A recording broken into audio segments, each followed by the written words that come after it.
In this lesson, toda kudzidza about arranging numbers. Arranging numbers. You can arrange numbers in two main ways. Kune inonzi ascending order. Tambotsanangura chiti to ascend is to rise. Kukwidza. Kozoita inonzi descending order.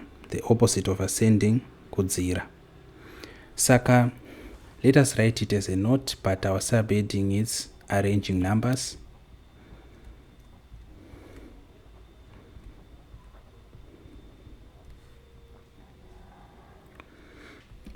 Arranging numbers. Saka, you can arrange numbers in two main ways.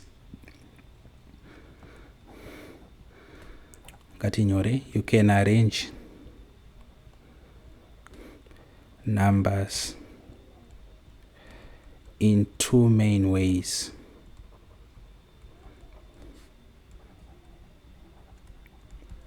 Nzira yekutanga ascending order.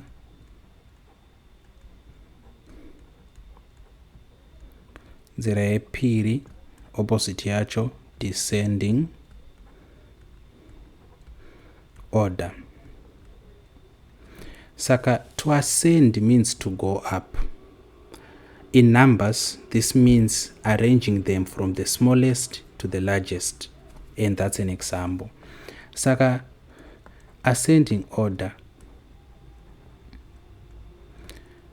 Order yacho chimbori chi.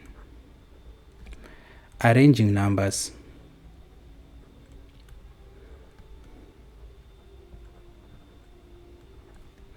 from the smallest to the largest.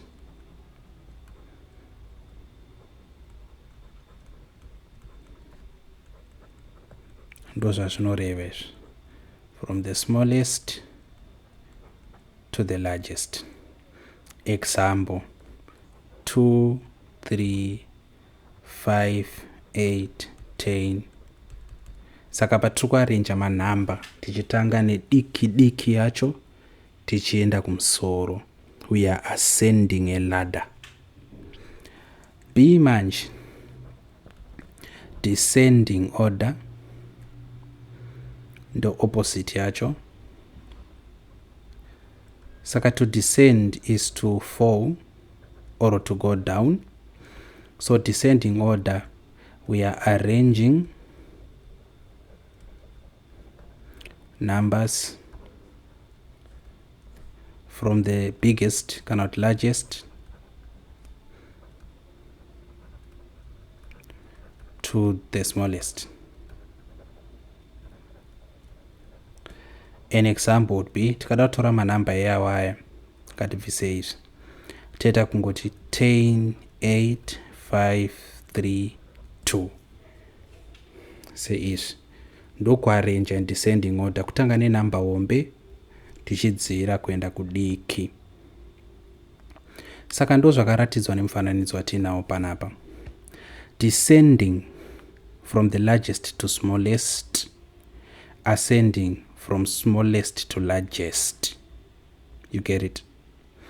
Kuti zvinyatsokubatsira, tinogona kuzviitira example. Example 4. Example 4 iri kuti arrange 10,000, 3 million, 7 million, 1 million in ascending order. Saka ascending order kutanga nediki tichienda kune hombe.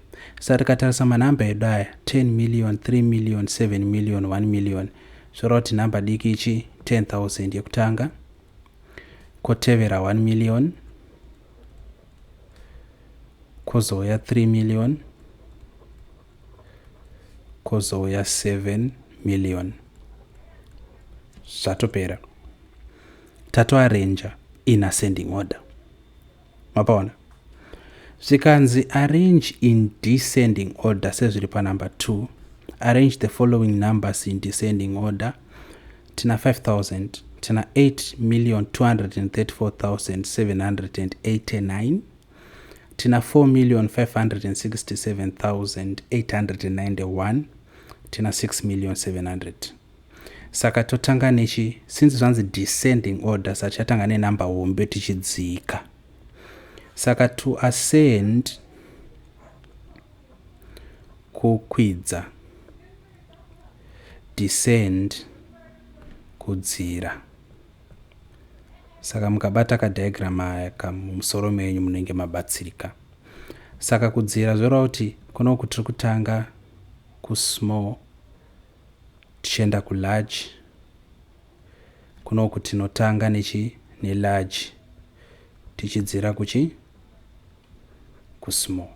Saka panapa ndo patiri kutangira apa tichienda uko, panapa tiri kutangira apa tichidzira.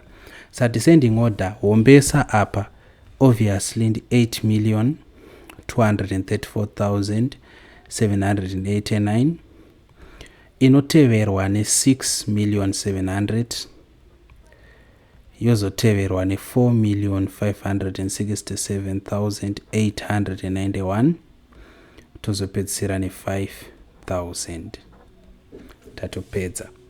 Saka zivai kuti descending kudzira, ascending kukwidza. Mukaziva izvozvo munobatsirika. Then this is the practice exercise number 4 yamunofanirwa kuita. Number 1 kusvikira kwainoperera, inoperera pa number 9. So arrange the following numbers in ascending and descending order. Saka munotanga maarrange in ascending order, the same list moarrange in descending order. Ndozva munoita for number 1 kusvikira number 9. Any problems, tell us in the comments. We will help each other.